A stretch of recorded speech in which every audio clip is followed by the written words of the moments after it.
Hello, Leo, Sun, Moon Rising, and Venus signs. Kamusta kayo? Sana po ay nasa mabuti kayong kalagayan. Welcome back po sa Star Tarot. Kung bago kayo dito, welcome din po kayo. Please subscribe, like, share my videos, and leave me a comment kung naka-resonate kayo. Thank you. So, tingnan natin kung ano yung mga messages ni Leo. We have the adventurer, responsibility and expectations. So, maaari din, no, na you are heading towards adventure. O pwedeng adventure ito sa lugar na mga lugar na gusto mong puntahan na hindi mo pa napupuntahan, mga exotic places siguro, yun ang gusto ninyong maging adventure. Or, pwede rin sa ngayon na you are going to set your new expectations, no? Baka meron kayong mga bagong inaasahan, may mga ina-expect kayo na mangyari or makuha mo or mabago mo yung mga ganun, no? So, siguro din, mabigat din, no? Siguro, ang feeling ko dito, you have a responsibility that is very heavy para sa'yo.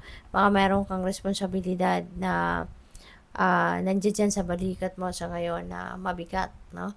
O pwedeng gano'n. Yung parang,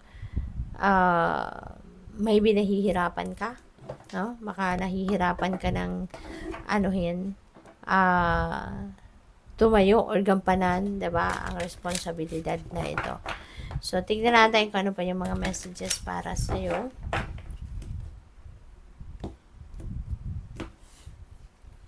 We have the B. Wow. So, luck. Swerte ito, si B. Diba? Yung bubuyog. This is good luck. This is kasipagan din. Sweet victory. Napakaganda. So, magtatagumpay ka. There is going to be some kind of tagumpay na makakamit kayo sa ngayon. And that could be something, no, na pinaghirapan mo talaga to ng bonggang-bongga. This could be something na talagang nagtiyaga ka, naghirap ka, and ngayon, finally, makukuha mo na siya. You know, pagtatagumpayan mo muna to. So, depende yan sa inyong sitwasyon. But, yeah, maswerte ka kasi, no? There is good luck on your side sa ngayon. Kaya, magiging easy peasy na to sa inyo. Kung ano man tong nahirapan ka, eventually, ngayon, it will be easy peasy for you to reach for that dream or for that goal. So, by the way, maraming salamat for subscribing to my channel. If you haven't subscribed yet, subscribe na po kayo. And also, maraming salamat din, sa mga sa mga subscribers na hindi nag-skip ng ads. Maraming salamat. Pati na rin sa mga cross-watchers, no? Maraming salamat din for your time and support. Napakaganda, tingnan mo. There is sweet victory rito, and 6 of Wands is also a victory energy. O, diba? Talaga magtatagumpay ka. Mayroong magandang sitwasyon na mangyayari dito. This could be tagumpay in your endeavor, in your ventures, in your trabaho, career, family, pera. So, it could be in any area of life na pagtatagumpayan ninyo sa ngayon. No? You will be on the spotlight. Marami ng tao ngayon na makakakilala sa'yo. Baka nasa social media din kayo. No? Baka ngayon, marami na kayong subscribers, followers, yung mga ganon. Nakuha nyo na siguro yung goal niyo kung saan kayo, kung ano yung pinaka goal niyo siguro, baka narating mo na yan. Kaya, maraming tao na ngayon yung parang nag-aano sa'yo, nagpa-patronize, no? Pwedeng ganon. So, good luck. Maaari din kung sa trabaho din ito. So, maybe you will be recognized. Your work will be recognized. Your efforts will be recognized. At maaari din na magkakaroon kayo rito ng promotion, diba? Baka mabigyan kayo ng promotion, pay raise, mga additional employee benefits, mga ganon. Kaya, good luck sa'yo. 10 of Cups, this is the time also that you will be happy. There will be family reunion. There will be bonding, no? Kasama ang inyong pamilya.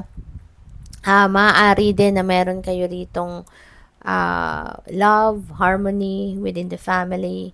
'Di ba? Wala nang away, wala nang iringan, wala nang selosan, wala nang away, 'di ba?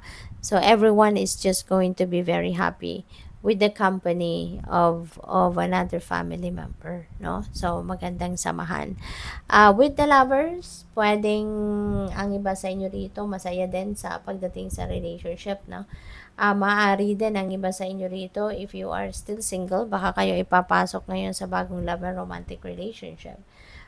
Kung kayo ay dati nang nasa relationship naman, baka ito na din yung time na you are going to baka this is the time that you are going to um, enter a new level of commitment, 'di ba? Baka ang iba sa inyo magpapakasal na, mag-aasawa na, magsisimula ng magpamilya, 'di ba? Yung gano'n. So, what else? We have Three of Cups. Meron talagang kasiyahan. Well, ano na ngayon, 'di ba? Christmas season na. Kaya maaaring na meron dito mga selebrasyon. Baka merong kasalan, attendam, binyagan, mga ganon, reunion, family reunion, reunion ng mga kaibigan, magkakaklase, magkakatrabaho, yung mga ganon ba?